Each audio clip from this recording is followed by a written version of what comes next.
Assalamualaikum warahmatullahi wabarakatuh. Saudara-saudaraku kaum muslimin wal muslimat rahimakumullah yang berbahagia, yang saya cintai dimanapun berada. Tema kali ini akan saya sampaikan, yaitu temanya tidak mampu membawa dan menjaga anugerah ilahi. Saudara-saudaraku yang saya cintai, Alkisah, pada zaman dahulu terdapatlah sebuah kerajaan yang besar, yang dipimpin seorang raja yang adil lagi bijaksana, yang begitu disukai dan menjadi panutan rakyatnya, sehingga makmurlah rakyat kerajaan itu gemah ripaloh jinawi. Orang Sunda mengatakan, bro dijuru, bro dipanto, ngalayah di tengah imah. Akan tetapi ada sesuatu yang selalu mengganjal di dalam pikiran sang raja, yaitu satu-satunya putra mahkota yang terus membujang, menjomblo, atau orang Jawa mengatakan joko tuwek. Sedangkan harapan sang raja cepat segera mempunyai seorang cucu. Sehingga seringkali didatangkanlah putri-putri yang cantik dari kerajaan tetangga. Dengan maksud tujuan atau harapannya, sang raja ada dari salah satu mereka yang ditaksir putra mahkotanya itu. Namun penolakan dari sang pangeranlah yang selalu didapatkannya. Cerita singkatnya, kebiasaan putra mahkota atau sang pangeran ini sebagai pewaris tunggal kerajaan yang makmur itu adalah setiap akhir bulan punya agenda rutin, yaitu berkeliling atau istilahnya turba, melihat-lihat dan memantau rakyatnya. Akan tetapi di pagi hari yang cerah itu tidak biasanya sang putra mahkota mengajak turba ke daerah-daerah yang terkenal kumuh, tempat pembuangan sampah tepatnya. Dan tiba-tiba pandangan sang pangeran tertujulah pada sekerumunan kere atau gembel yang sedang berebut bekas-bekas sisa makanan yang dibuang, yang biasanya sudah bercampur dengan sampah dikerumuni lalat lagi bau. Disitulah sang pangeran mengamati gembel-gembel itu sambil mengelus dada.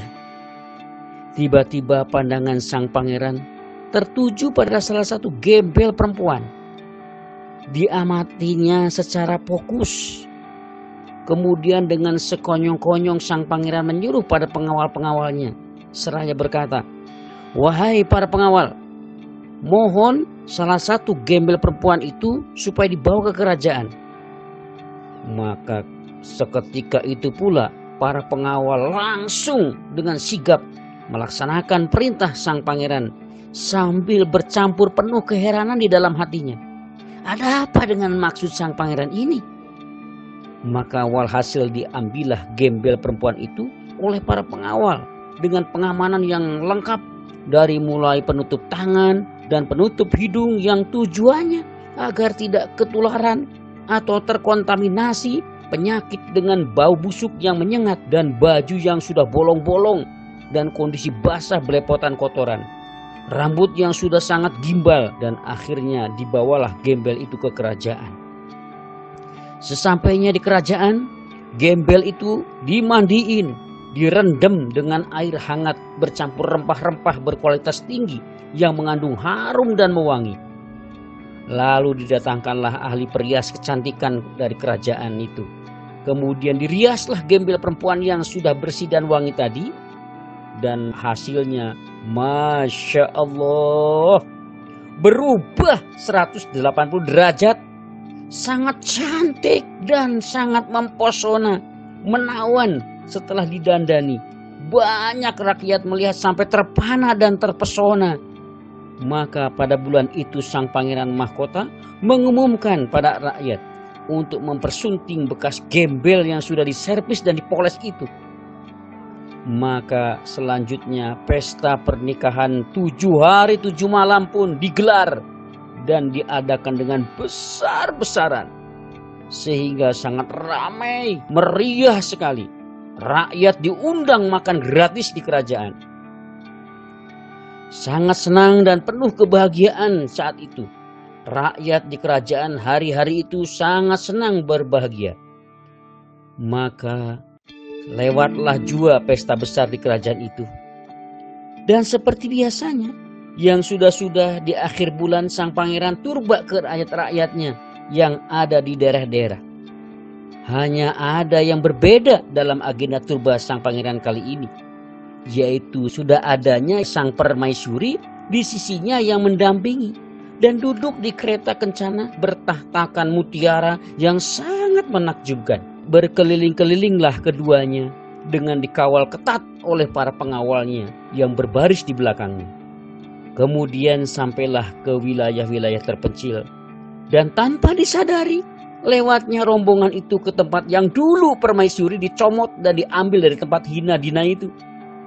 Dan kondisi lingkungan itu sama seperti yang terdahulu, yaitu ramainya para kere, gembel berebut sisa makanan.